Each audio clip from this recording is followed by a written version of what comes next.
Good morning student. आज हम पढ़ेंगे पार्ट 3 अहिंसा की विजय। यह एक कहानी है और इसके लेखक है भगवत शरण उपाध्याय। आगे देखते हैं हम इस कहानी में क्या है, कैसे अहिंसा की विजय होती है। ठीक, एक बार महात्मा बुद्ध मगध की राजधानी राजगृह से चलकर श्रावस्ती पहुँचे। महात्मा बुद्ध अपनी मगध की राजधानी से चलकर कहाँ पहुँचे? श्रावस्ती पहुँचे। श्रावस्ती कौशल की राजधानी थी। श्रावस्ती किसकी राजधानी थी? कौशल की। वर्तमान अयोध्या के आसपास का प्रदेश उस समय कौशल कहलाता था। उस समय क्या कहलाता था? कौशल। किसके आसपास का? अयोध्या के आसपास का। वहाँ का राजा प्रसेनजीत महात्मा बुद्ध का शिष्य था। वहाँ का जो राजा था श्रावस्ती का, प्रसेनजीत महात्मा बुद्ध का शिष्य था। श्रावस्ती पहुंचने पर महात्मा बुद्ध ने राजा को बड़ा व्याकुल पाया। पूछने पर राजा ने कहा, भगवान, अंगुलीमाल डाकू से मेरी प्रजा बड़ी त्रस्त है। महात्मा बुद्ध को भगवान संबोधित करते हुए श्रावस्ती के राजा ने क्या कहा कि अंगुलीमाल डाकू, जो अंगुलीमाल डाकू है उससे क्या है, उसकी प्रजा बहुत ही त्रस्त है, परेशान है।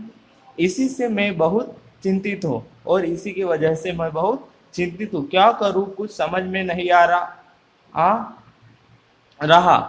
और क्या बोल रहा है कि क्या करूँ, उसको कुछ समझ नहीं आ रहा है।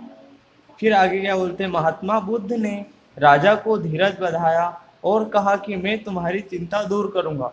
और राजा ने, महात्मा बुद्ध ने उनको, राजा को क्या आश्वासन दिया कि आप चिंतित न हो, धीरज रखें, मैं आपको क्या करूंगा, मैं तुम्हारी चिंता दूर करूंगा।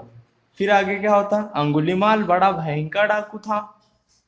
अंगुलीमाल क्या था? बहुत ही बड़ा भयंकर डाकू था। उसके अत्याचार से प्रसेनजीत की प्रजा त्राही त्राही कर रही थी। कोई प्रसेनजीत राजा था, उसकी प्रजा भी क्या कर रही थी? त्राही त्राही कर रही थी, इधर उधर। उसने सब बहुत ही उसका आतंक फैला रखा था। उसने 1000 आदमियों की हत्या करने की प्रतिज्ञा कर रखी थी, परंतु वह कितने आदमी मार चुका इसका हिसाब रखना उसके लिए कठिन काम था। उसने प्रतिज्ञा कर रखी थी कि वो क्या करेगा, उसने प्रतिज्ञा कर रखी थी कि वो है तो कितने आदमी मार चुका था उसको पता ही नहीं था। और उसने प्रतिज्ञा कर रखी थी कि वो कितने आदमी मारेगा? 1000 आदमी मारेगा। बट उसने अभी तक उसको पता नहीं था कि वो कितने आदमियों को मार चुका है। इसके लिए उसने एक युक्ति निकाली। क्या निकाली? एक युक्ति, एक योजना बनाई उसने याद रखने के लिए। क्या करेगा वह? जब भी किसी का वध करता तो उसकी एक अंगुली काट लेता।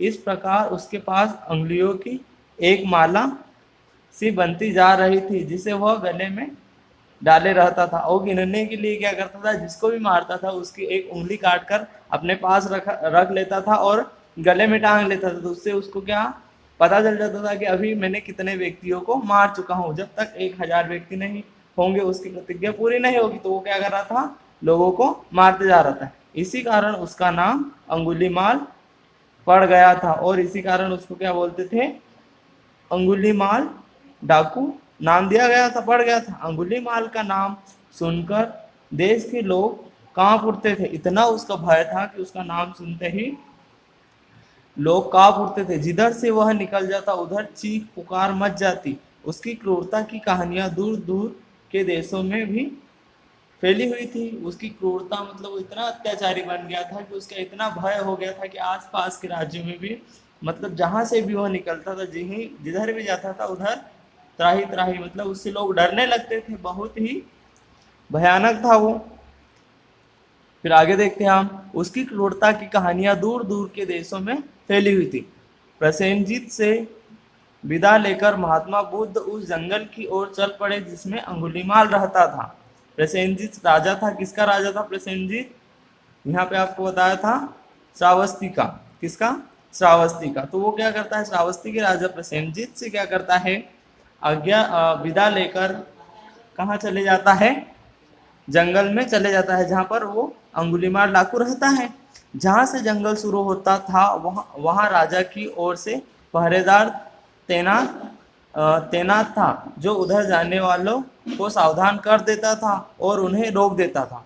जहाँ से जंगल चालू होता था वहां राजा का क्या था, पहरेदार था, वो क्या करता था, जो भी जंगल की ओर जाता था उसको पहले ही अलर्ट कर देता था, सावधान कर देता था कि यहाँ पर इधर जंगल में अंगुलीमाल डाकू रहता है।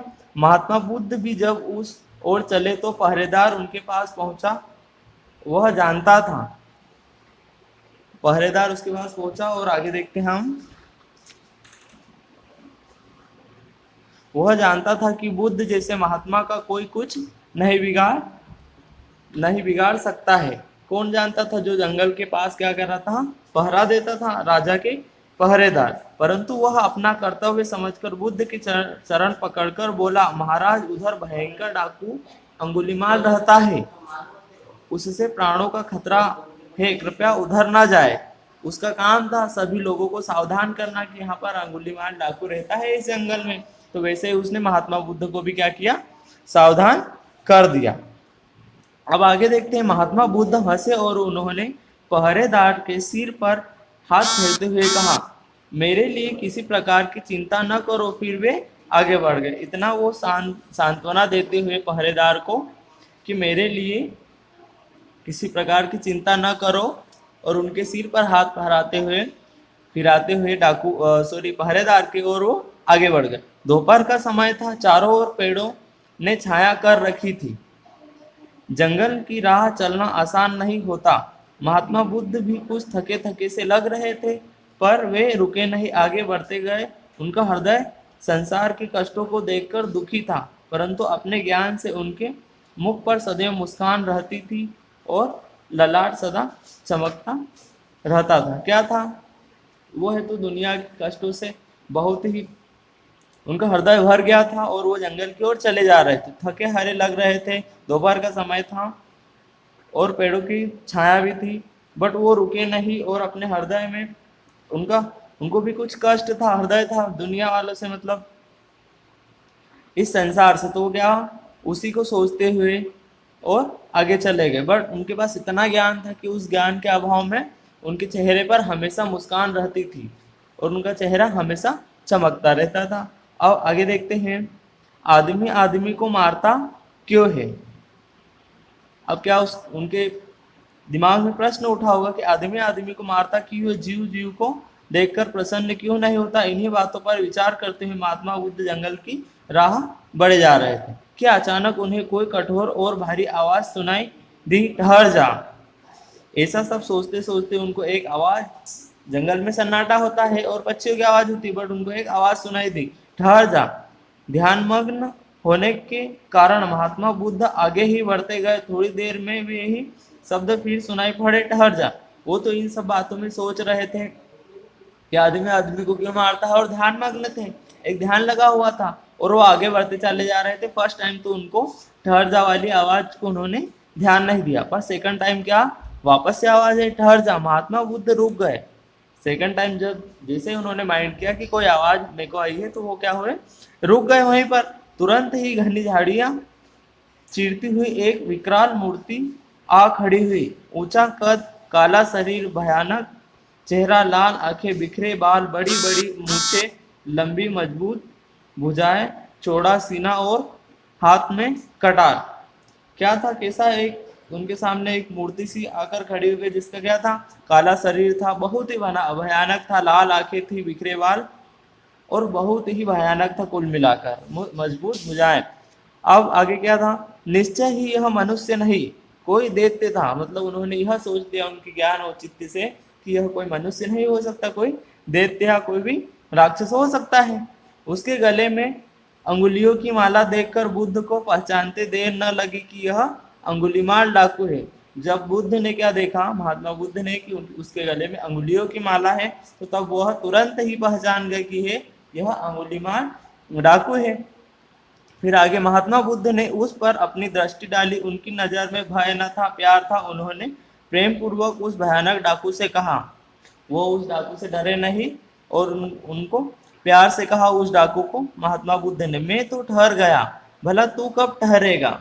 उन्होंने क्या कहा महात्मा बुद्ध ने उस डाकू को कि मैं तो ठहर गया, भला तो कब ठहरेगा? अंगुलीमाल चकित हो उठा। उसने सामने आने वाले कि हमेशा भय से घिघी बन गई करती थी।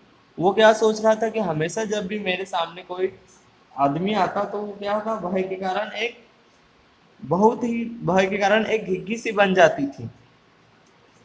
आज तक उसे कोई ऐसा आदमी न मिला था जिसने उससे आंख मिलाकर बात की हो। यह कौन है जो डरना तो दूर रहा शांतिपूर्वक मुस्कुरा रहा है। वो महात्मा बुद्ध को देखकर यह सोच रहा था कि यह डरना तो दूर शांतिपूर्वक मुस्कुरा रहा है, और मेरे सामने तो कोई भी मनुष्य आते ही क्या होता है, डर के कारण अपने प्राण वैसे ही त्याग देता है, मतलब बहुत अधिक डर जाता है, कुछ उसकी आवाज नहीं निकलती।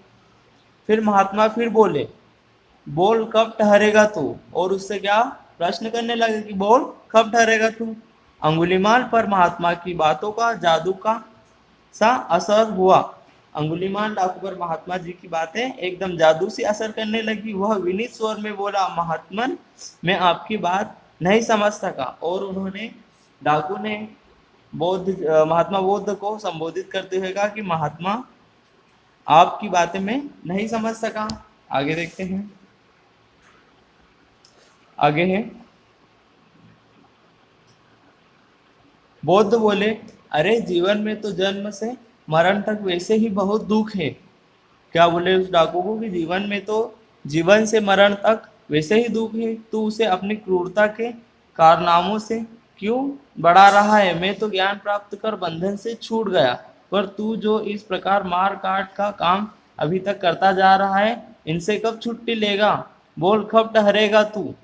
उसको क्या बोला है तो महात्मा जी ने कि मैं तो मेरे ज्ञान के कारण इस दुनिया के कष्ट दुख से ऊपर आ गया, पर तू ये सब मार काट से कब ऊपर आएगा और कब ठहरेगा, कब ये सब काम छोड़ेगा। वह डाकू जिसने डर कभी न जाना था, जिससे सारी दुनिया कांपती थी, आज एक निशस्त्र महात्मा के तेज से कांप रहा था।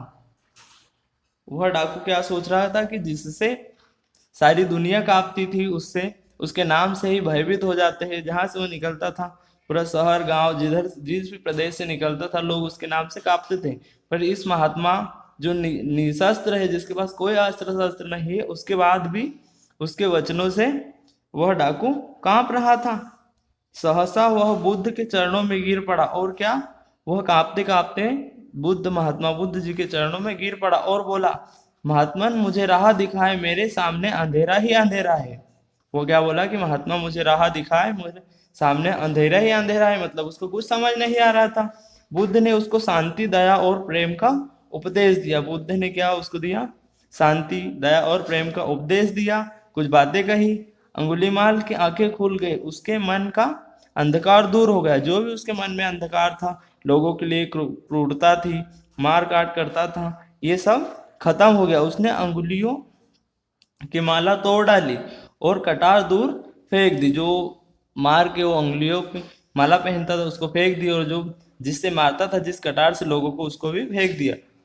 अंगुलीमाल ने हिंसा का जीवन सदा के लिए त्याग दिया। जो लोगों से हिंसा करता था, नफरत करता था, वो सारी चीजों से क्या हुआ, अंगुलीमाल ने औचित्य त्याग पत्र दे दिया, त्याग दिया। इन सारे कामों को महात्मा बुद्ध के वचनों की वजह से त्याग दिया, और वह भगवान बुद्ध का शिष्य बन गया। और वो क्या हुआ, भगवान बुद्ध का शिष्य बन गया। आपको यह पाठ समझ में आ गया होगा अच्छे से। तो यह पाठ आपको भी रीड करना है पहले, और यह वीडियो देखना है और समझना है। इसके बाद क्वेश्चन आंसर्स की फोटो खींचकर मैं सेंड कर दूंगा आपको, आंसर राइट करके या जैसा भी होगा। और आपको भी सर्च करना है अगर पाठ में मिले तो, और पहले पाठ पढ़ना है और उसके बाद वीडियो देखना है। पहले वीडियो देखना है और पाठ पढ़ना है। खुद से भी एक बार पाठ को पढ़ना है। Thank you.